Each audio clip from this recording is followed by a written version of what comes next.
சில பேர் காசு சேமிப்பாங்க, சில பேர் காசு செலவு பண்ணுவாங்க. ஆனால் இந்த ஆள் கடன் வாங்குறதையே வாடிக்கையாக பண்ணுவான். வாங்க கடன் வாங்கின கணேசன் கதைக்குள்ளே போகலாம். ஒரு சின்ன ஊரில் கணேசன் ஒருத்தன் இருந்தான். அவனோட உயரம், நிறம், படிப்பு எதுனாலையும் ஃபேமஸ் ஆகலை. ஆனால் ஒரு விஷயத்தில் மட்டும் அவன் ஊர்லேயே லெஜெண்ட். அது என்னென்னா கடன் வாங்குறது. கடன் வாங்குற கலையில் அவன் மாஸ்டர். கணேசன் வீட்டில் காலை நேரம் ஆரம்பிக்கிறதே காமெடியோடு தான். அம்மா டேய் கணேசா, கடைக்கு போய் பால் வாங்கிட்டு வான்னு சொன்னான். அவன் கேட்பான், அம்மா இன்னுமா நமக்கு கடையில் பொருள் தராங்க அப்படின்னு. அம்மா அவனை பார்த்து, நீ கடன் வாங்காத இடமே இல்லையாடான்னு கேட்டால் கணேசா மார்பை தட்டிக்கிட்டு, அதுதான் என் நெட்வொர்க்கிங் ஸ்கில்மான்னு சொல்லுவான். அவனுக்கு கடன் வாங்குறதையே ஒரு பெரிய அச்சீவ்மெண்ட் மாதிரி ஃபீல் பண்ணுற பழக்கம் இருக்குது. அவன் டீ கடைக்கு போனாலே டீ மாஸ்டருக்கு பீப் ஏறும்.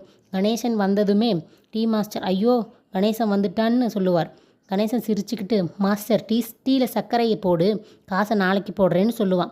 டீ மாஸ்டர், உன்னோட நாளைக்குங்கிற டேட் என்னோடய கேலண்டர்லேயே இல்லைன்னு சொல்ல கணேசன், கேலண்டர் அப்டேட் பண்ணிக்கோ மாஸ்டர்னு சமாளிப்பான். டீ மாஸ்டர் சிரிக்கவும் முடியாமல் கோபப்படவும் முடியாமல் டீ மட்டும் போட்டு கொடுத்து விடுவார். காய்கறி கடைக்கு போனாலும் அதே நிலைமை தான். காய்கறிக்கார அண்ணன் கணேசா இந்த வாரம் கடன் இல்லைன்னு சொன்னால், அண்ணா நீ இப்படி பேசினா என் வீட்டில் சாம்பார் தட்டுப்பாடு வரும்னு கணேசன் சொல்லுவான். உடனே காய்கறி கடைக்காரர் சரி எடுத்துகிட்டு போன்னு சொல்லி அனுப்புவார். நண்பர்களோடு இருக்கும்போது தான் கணேசன் ஃபுல் ஃபார்மில் இருப்பான்.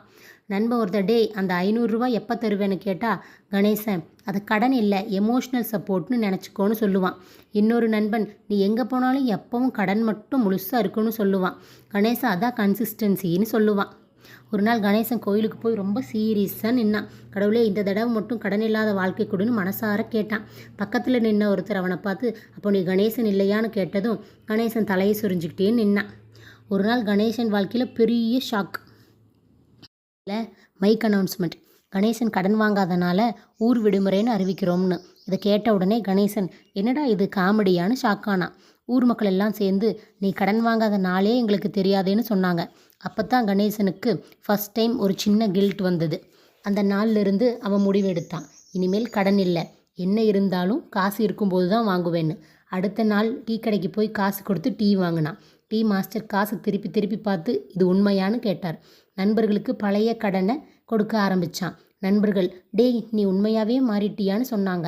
அம்மா சந்தோஷத்தில் என் பையன் திருந்திட்டான்னு கண்ணீர் விட்டாங்க. கணேசன் கொஞ்ச நாள் நல்லவனாகவே இருந்தான்.